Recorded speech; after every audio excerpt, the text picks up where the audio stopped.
Hey there, viewers! A Transformers fan or Charlie Young back again with another Transformers review. And today's review is going to be on Retro Seaspray. Now, normally the retro line is meant to be like redecos, repaints of some of the mini-bot figures that we've been getting in like Legacy and Studio Series and Age of the Primes lately. Just done up to look like the original G1 toys. But here's the thing. We haven't had a new Seaspray figure since, what? Power of the Primes, I'm pretty sure. So this is a new mold. And it's in the retro line, so it already looks like the G1 toy. So, yeah, I think this is a first. And they're doing it again next year with Wheelie. So, okay. So, yeah. I'm sure they'll do a cartoon accurate Seaspray in, like, I don't know, either in Age of the Primes or whatever comes after, but for now we just have this one. But anyway, for the box, well, of course, it's based on the original G1 toy card backs, which is pretty cool. So, of course, got the G1 Transformers logo right there. Got Seaspray's card art. Got a picture of the figure right there. Got the original Hasbro logo. Of course, got the bubble where the figure was secured. Your throat's not working.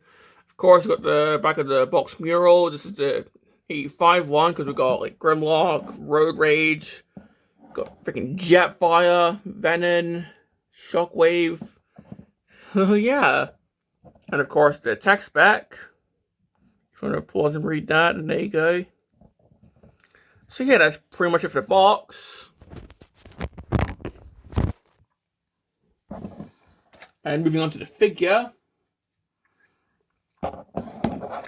Well, as I said earlier, this is a new mold, so how did they do with this? Well, for one, the hovercraft mode looks really good.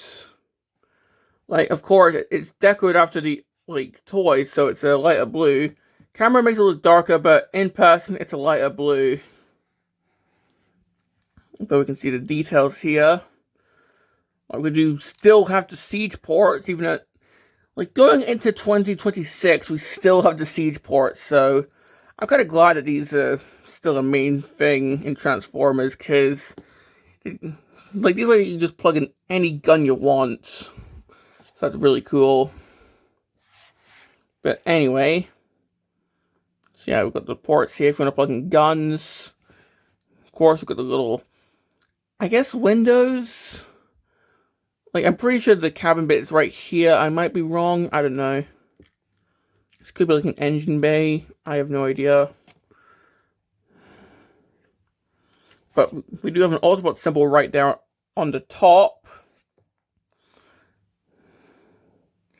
Kind of wish there was an Autobot symbol right here, because that forms a chest, but this does spin around for the transformation, so I guess that's probably why, because it will be upside down on one of the modes, but I wouldn't mind it being upside down in the hovercraft mode. I don't know. Maybe because then it'll be like two Autobot symbols in the hovercraft mode. I have no idea. But we can see some molded detailing, which I'm pretty sure is meant to replicate some of the sticker detailing. So, yeah.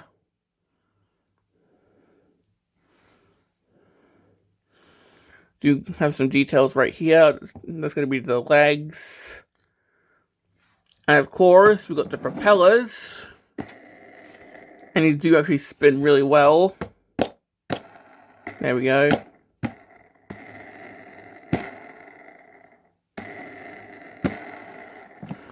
So, yeah.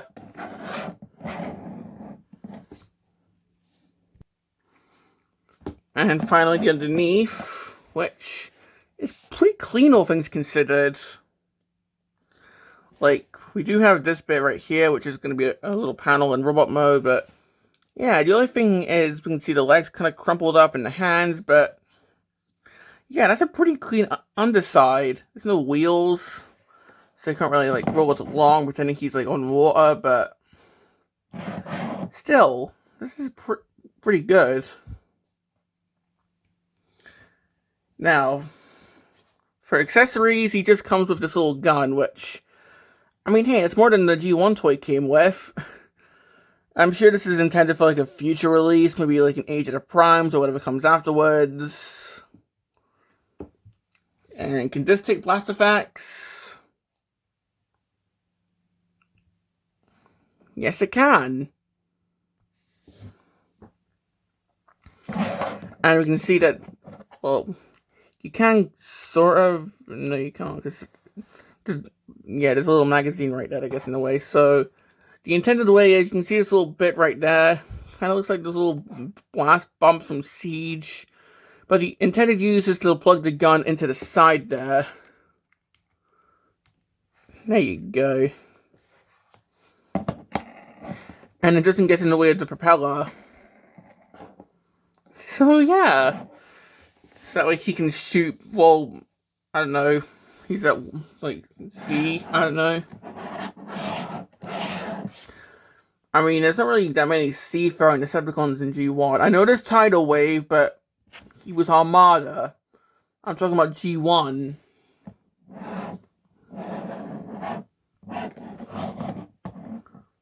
So, yeah. And I guess taking this gun off because he didn't have that in the G1 toy line. Let's put him with G1 Seaspray because that's what this is meant to reference. And honestly, they did a pretty good job. Like, obviously, these are meant to be like little stickers. This is a bit like further back, but it's probably just me. The Autobot symbol is obviously meant to reference the rub sign. And honestly, yeah, I think the colors are kind of, well, then again, the picture I'm using might be sort of a discolored copy. I'm not sure, but I'm sure this is meant to be the same blue as a mint, like G1 Seaspray. I'm fairly certain. So, yeah. I'm sure this is also meant to be proportionate to the show as well, because it's not as pointed at the front. So, it's meant to be proportionate to the show as well, because, as I said, I'm sure this is going to be used for, like, a cartoon deco Seaspray in the future. So, yeah. But anyway, let's move on to the transformation, and honestly, I think the transformation is pretty clever. So, to start off, I'm just going to take this little middle section here and just spin that around. Like so, and you can also see for the first time, the head doesn't really like fold up with the propeller system. It more just stays down there. That's pretty clever. Anyway, so yeah, we spin this section around and tap this section here. Move that down, untap the arms, and these are just going to on these armatures. Move up and go into place there. There we go. So this is just going to hinge up into place right there. And let's do the legs. So you can see that these tab into here. So just gonna try and untab them. I'm gonna fully untabbing from every bit. So we want to try and untab them from these bits here. There we go. Then we try and move it down at the waist. This is kind of tricky to do. There we go. Then move the entire waist down, which is really tricky to do actually. Oh, there we go. So we can move the waist down. And if they haven't done so already, split the legs. These little bits here. Just untap from the sides of the feet. And now we can just accordion the feet up and they just tab into here, as you can see.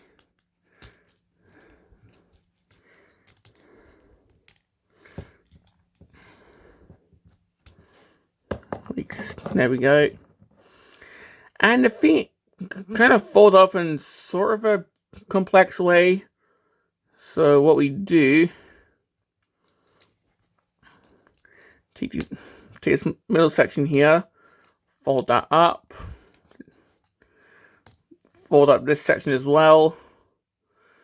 And the side section is just going to fold in. Then on the left foot only, we just fold up this middle section here. That just tabs in. And we'll just do the same here. So these little bottom sections here, fold up. This side section folds in. Then the side section folds around to the back. And that's the feet all transformed. These side bits here, it's gonna accordion in. And these can come off, so try and be careful. Now, as you can see, the bit with the propellers has come off, so just going to try, there we go, trying to accordion that down. Get that hinged into place, like so, there we go. That white section's just going to tab in. The head, this is kind of tricky to do, just because there's not that much clearance, as you can see. But we're just going to rotate the head. There we go.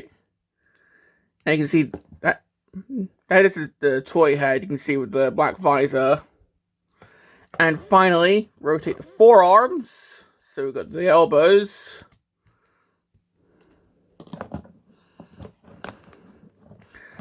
And here we have Seaspray in robot mode. And yeah, that's a pretty fun transformation if I'm being honest. I especially love how the feet transform, just the way that things fold up. So yeah. And the resulting robot mode is honestly pretty cool. Like, yeah, it's essentially just G1 Seaspray. I mean, it's literally based on how the toy looked, but still, I think it's pretty cool looking. And honestly, I can't wait to see how this looks with a cartoon accurate head.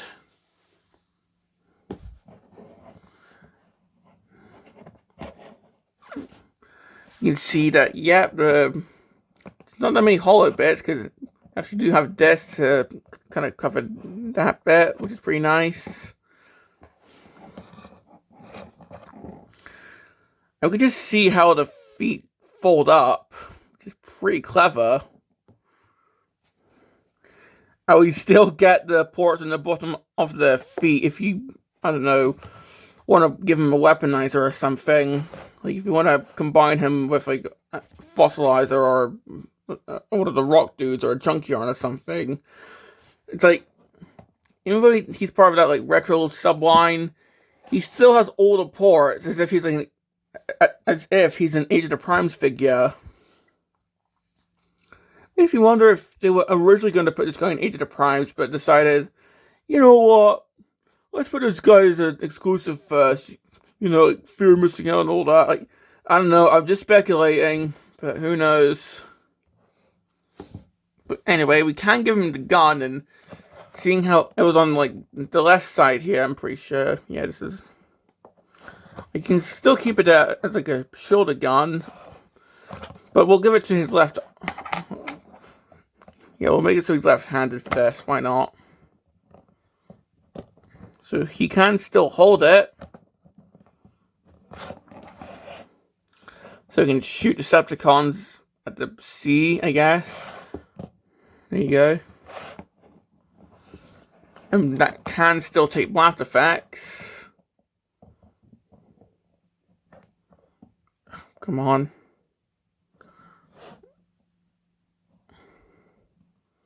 Yeah, there we go. Or if you want, you can plug these under here. I don't know. But yeah. And of course, we still have the propellers if you want hours of fun right there. So yeah.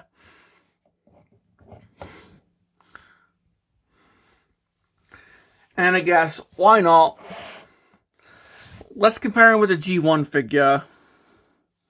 Because that is what this is trying to homage after all.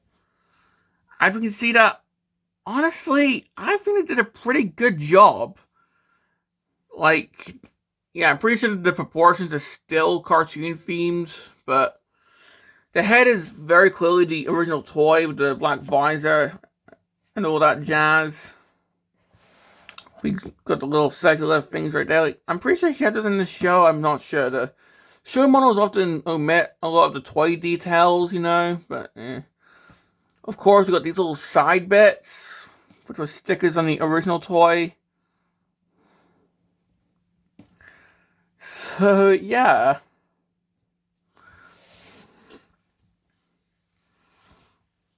And rather adorably, like, the picture I'm using has him, like, kind of saluted like a GoBot, you know?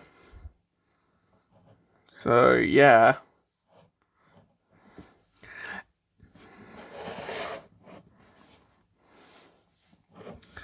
Because, yeah, this guy is just a cute little, like, what did the back of the box call him?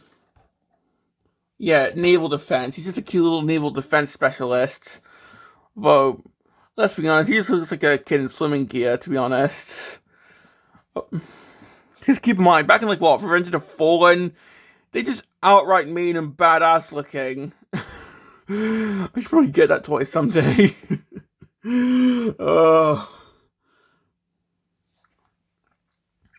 But here, he's just straight up accurate to both the show and the original toy. And honestly, I quite like him.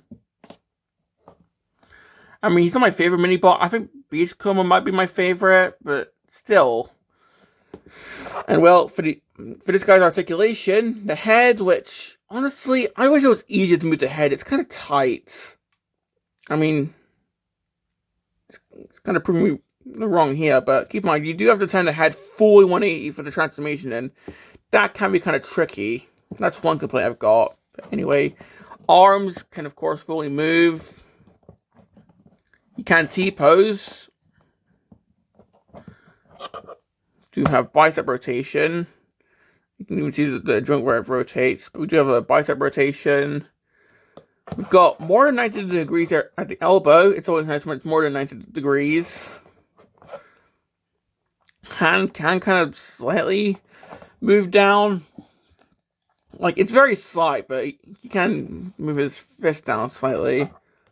Although it can't rotate. What can rotate, however, is his waist.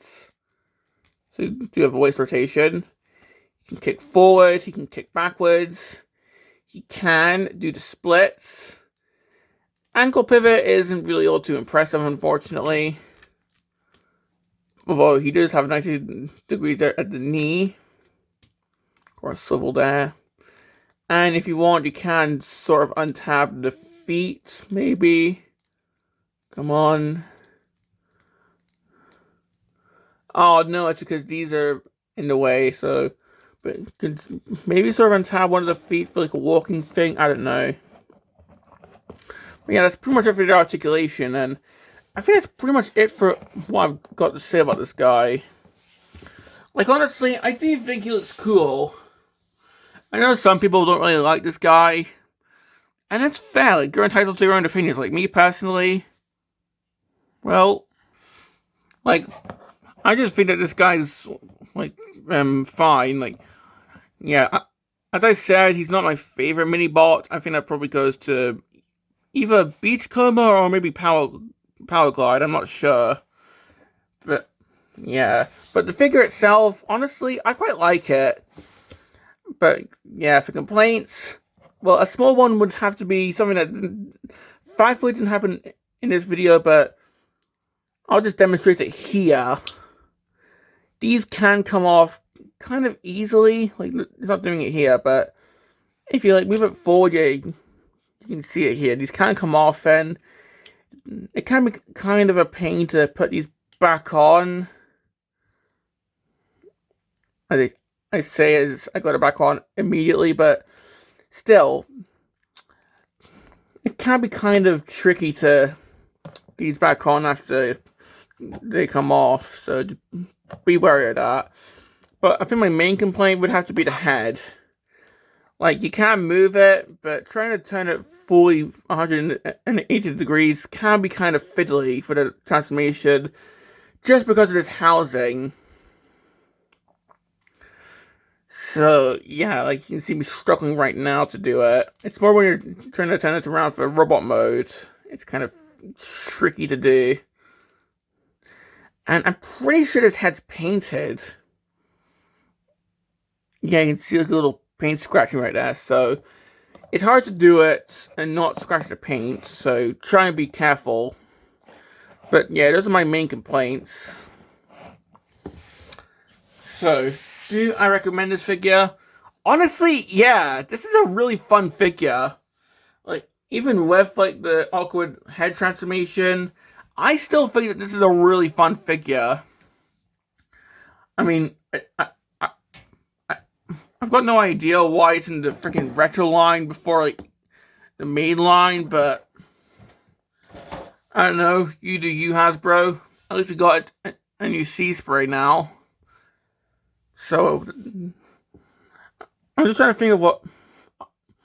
I think that's like what, just Swerve and like Tailgate, who are coming soon. I'm pretty sure for the mini bots. So yeah. But yeah, definitely recommend this guy. Obviously, if you hate this character's guts, then no. But still, I love this guy, so I think this is a really cool figure. So yeah. So this has been my review on Retro Seaspray, and this is a Transformers fan signing off.